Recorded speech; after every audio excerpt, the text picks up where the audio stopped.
Ce soir dans le garage, on va parler d'un cabriolet noir. Non, c'était un taxi de base.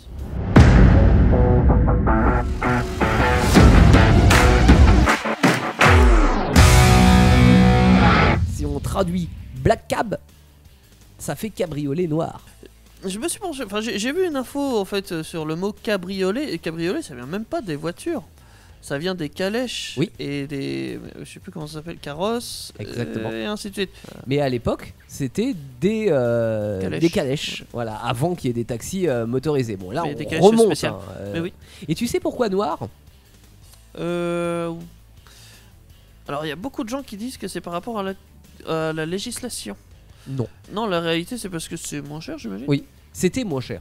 Alors, parce oui. que maintenant, voilà. Mais avant, rappelle-toi des Ford ET par exemple au départ. C'est pareil, Oui, c'était tous toute même noire. couleur, ouais, voilà. Toute la même couleur et toute noire parce que le noir était la couleur la moins chère à produire. Cher, ouais, c'est Donc logique. c'est pour ça que c'était des black cab à l'origine. Par contre, en 1948, comment on dit, Manganese Bronze Holdings. À tes souhaits.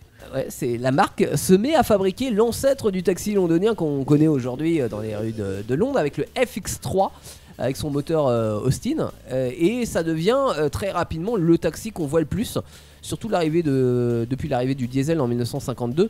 Alors c'est marrant parce que c'est un cas unique en Angleterre, c'est le fait de fabriquer un taxi pour être un taxi. C'est-à-dire que normalement juste pour un taxi. Oui, c'est ça. Normalement, c'est des voitures de série. Tu prends une grosse berline ou chez une nous, c'est fourgonnette ça, que tu vas transformer en taxi pour chez nous, on les n'a pas ce besoins d'un concept taxi. culte du taxi. C'est vrai. Mais en fait, disons que pour que ça marche, il faut que tu produises en très grande quantité. Et là, pour le coup, ça l'est pour les taxis anglais. Ils en ont vendu des pelletés. Donc juste après, tu as la FX4 qui sort. La FX4, c'est la plus célèbre de ces bagnoles. Il y a 75 000 de produits de la FX4. Ce qui est énorme parce que c'est que du taxi. Pour un taxi, c'est énorme. C'est aussi le premier taxi de la lignée à être en 4 portes. Avant, ils en avaient que 3. 2 portes arrière. Une porte avant pour le conducteur et l'autre côté c'était pas une porte, c'était un compartiment à bagages. Alors il y a toujours le compartiment à bagages mais avec une porte. Ils ont mis une 4ème porte pour le coup. Pour accéder plus facilement au compartiment à bagages, qui est pas con. C'est logique. Tu ouvres ta porte et tu mets tes bagages parce qu'à l'arrière ils ont une trappe, tu sais, un peu comme les Austin Mini. C'est juste une boîte à gants en fait où dedans il y a déjà tout l'azirail pour le complément de la rampe pour les handicapés qu'il y a. Oui, parce qu'effectivement dans la FX4 c'est à ce moment là aussi qu'est tombée la législation. Il faut un accès handicapé. C'est ça. Donc, il te reste une boîte à gants en gros à l'arrière. Donc tes bagages tu les mets à l'avant à côté du chauffeur. Donc vu qu'ils conduisent à droite, c'est à gauche pour la gauche. La FX4 elle a évolué, il y a eu plusieurs FX4 mais la plus célèbre d'entre elles pour les plus connaisseurs, elle avait un moteur Nissan.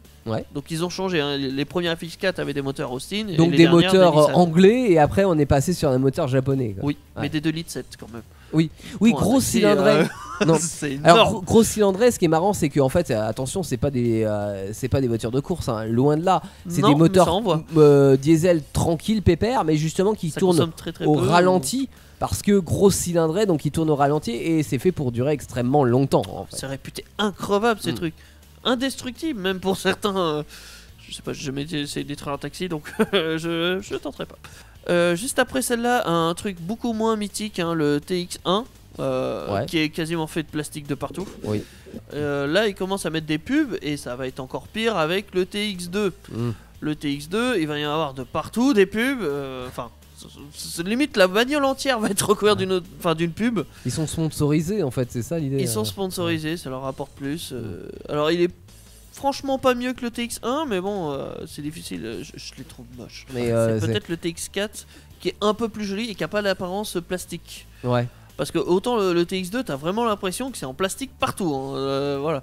Le TX4, donc il n'y a pas de 3. Non, pourquoi à cause d'une norme d'antipollution. La norme s'appelait antipollution Euro 4. Du coup, ils se sont dit, tiens, clin d'œil, on va faire un TX 4. Pas 3, mais 4. C'est chelou d'appeler son taxi en fonction de la norme c'est l'Angleterre. Oui, bon. Et après, tu as, je sais plus le TX combien, non, c'est même plus un TX, c'est un truc électrique. Oui. C'est récemment ça, pour le coup. Oui. Mais récemment, et ça s'est développé très rapidement parce que maintenant à Londres, avec les normes européennes et les normes londoniennes, quand tu achètes un taxi, enfin quand t'es l'Angleterre n'est plus chauffeur de trop taxi, soumis à la réglementation européenne. non, mais ils sont très stricts. La ville de Londres a depuis pas mal d'années imposé des péages et puis des voitures et des zones comme l'équivalent de nos ZFE, hein, nos zones faible émission. Donc en fait maintenant quand tu es chauffeur de taxi, si tu achètes un nouveau taxi, il doit obligatoirement être électrique. T'as plus le droit d'acheter un taxi diesel. Par contre c'est vrai que toutes ces générations de taxis, et même le dernier, ont un look qui se ressemble à un look emblématique. Bien sûr, parce qu'ils ont essayé de garder la même charte toujours. Un truc assez cubique en vrai. Ouais, c'est ça. Voilà. Avec le même sens pratique, hein, c'est-à-dire une garde-toit qui est assez haute, ils braquent courte. Dedans, c'est spacieux. Ils sont super fiables. Alors, je sais pas pour le dernier, mais en tous les cas, les gros moteurs diesel de litre 5, ça a marché, hein, de litre 5 ou de litre 7 même. Ils sont pratiques parce que tu as une rampe, on le disait tout à l'heure, pour les handicapés, qui est à l'arrière et qui se déploie. Qui s'escamotent sous le plancher. T'as des strapontins parce que c'est vrai que bon, en France, encore une fois, on a des berlines qui sont changées en taxi, donc ça veut dire que tu as 3 places. Oui. Voilà. C'est pas forcément adapté. Là-bas, tu peux en avoir 5. C'est-à-dire 3 sur la banquette arrière, plus 2 strapontins. Et t'as un des strapontins qui se tourne direction l'extérieur, ce qui fait que même si t'as 96 ans, tu peux monter et descendre facilement de ton taxi. Donc ça c'est pas mal. Cool. Et l'accoudoir de la banquette, il se rabat et ça fait office de réhausseur pour les gamins. Tu vois, ça a été conçu pour. Voilà. Et l'assise de la banquette se rehausse, enfin comment dire, se rabat mais en hauteur, ce qui permet de charger le fauteuil roulant à l'intérieur. Donc tout a été pensé pour sa fonction de taxi, et ça c'est pas mal. Il y a aussi la paroi qui sépare le conducteur des passagers, ce qui est pas mal non plus parce que ça évite les agressions. Et puis pour se parler, tu as alors ils appellent ça l'intercom.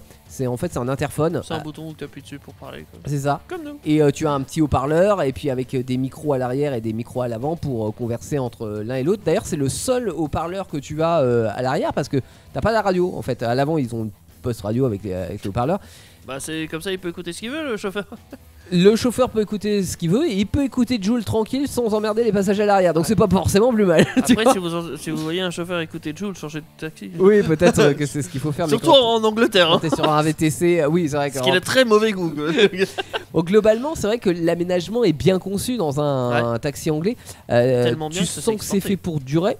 Oui. Voilà. Ah oui, par contre c'est clairement pas haut de gamme, hein, c'est même un peu cheap. La planche de bord par exemple, c'est pas faux. Elle est en faux bois. C'est du plastique faux bois, tu sais. Vraiment, ça fait pas haut de gamme. Les boutons de ventilation, on dirait du Playmobil. Il n'y a aucun superflu. Tout est en plastique dur. Donc, tu vas me dire, ça a l'avantage de résister dans le temps. Le tableau de bord, t'as qu'un pauvre compteur de vitesse, la température d'eau et la jauge de carburant. Il n'y a pas de contour, par exemple. Il n'y a même pas de voyant pour les veilleuses ou les codes. T'as qu'un voyant pour les phares, comme dans ma 4L en fait. Tu vois, l'équipement d'une 4L. C'est minimaliste pour consommer le moins ou un truc du genre. Bah pour ouais, puis peut-être le prix de vente, j'en sais rien, mais bon par contre t'as un extincteur qui est fourni de série, on sait jamais si ça prend feu. Et puis très souvent, alors à 90% du temps c'est livré en boîte auto parce que c'est plutôt pratique quand tu circules qu'en ville d'avoir une boîte automatique. Aujourd'hui il y a 23 000 taxis anglais en circulation, ce qui est énorme. En Angleterre ? Oui, en Angleterre, ouais. Ça fait 11 taxis pour 1000 habitants. Alors que chez nous, tu vois, en France, on est à 4 taxis pour 1000 habitants. Donc il y a vraiment une importance, si tu veux, de ce genre de transport.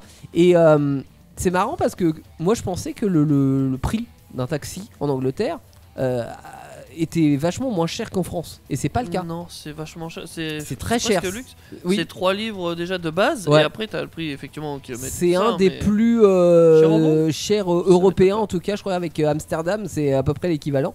Mais ça veut dire que c'est vraiment culturel en fait. T'as l'habitude de prendre le taxi là-bas.